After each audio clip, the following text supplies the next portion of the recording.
Na to nakłada się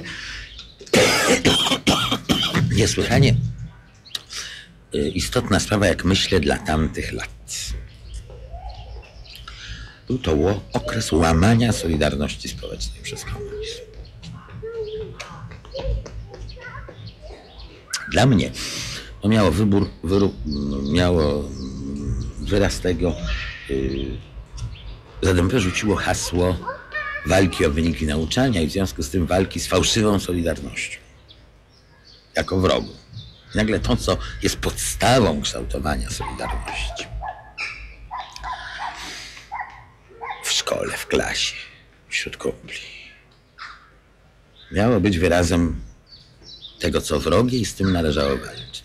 Z podpowiadaniem, z wagarami, z złym zachowaniem w szkole, ale to znaczy walczyć, znaczy donosić.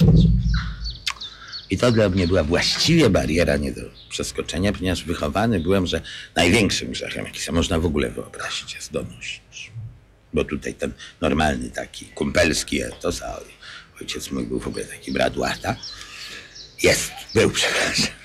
brat łata, to na to nakładała się ta solidarność rewolucyjna. Donosiło się komu? Donosiło się policji przecież.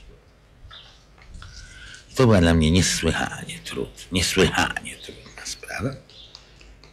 Żeby jej tu nie wałkować, to opowiem o takiej aferze, która miała miejsce już przy maturze, mianowicie w przeddzień matury pisemnej w tym roku, w którym ja zdawałem, ktoś z kuratorium wypuścił tematy. Komuś tam i to poleciało i po chwili cała uczniowska Warszawa miała te tematy. Przy czym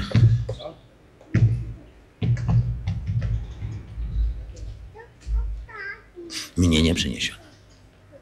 I słusznie, bo ja bym musiał zakapować, powiedzieć, że nie może tak być, że to jest inaczej. Właśnie nie wiem, co ja bym zrobił, skoro ja byłem strasznie zły z matematyki. No ale kiedyśmy już przyszli do szkoły, ja widzę wszyscy tacy radośni, tacy największe tumany z matematyki, cały pogodni, podskakujący, wiecie, ktoś mi dał ten tekst. Dał mi ten tekst i we mnie rozegrała się ta dzika walka. Ale tu była sprawa dość prosta. Mianowicie nie szło o zakapowanie kogoś, tylko sprawy. Więc stałem i zgłosiłem. Jednak nie może tak być, bo ja znam wyniki matury. I mam temat w ręku. A żebym go dał. A nie dam, mówię, bo to chłopak tam. Nie dam, ale mogę przeczytać. No to przeczytaj. Niesamowite takie napięcie. Patrz.